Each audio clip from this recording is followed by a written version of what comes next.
Turn the E1 vacuum off.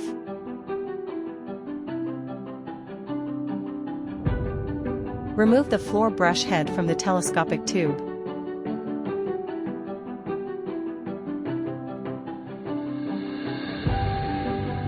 Unlock and release to take out brush roll.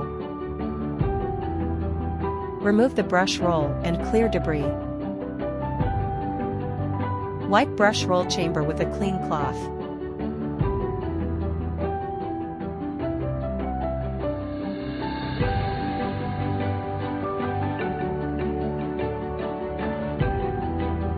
Make sure the brush is clean and spins freely.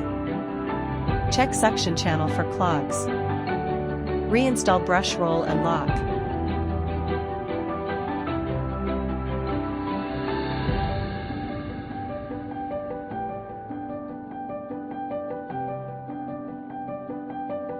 Attach telescopic tube to floor brush head.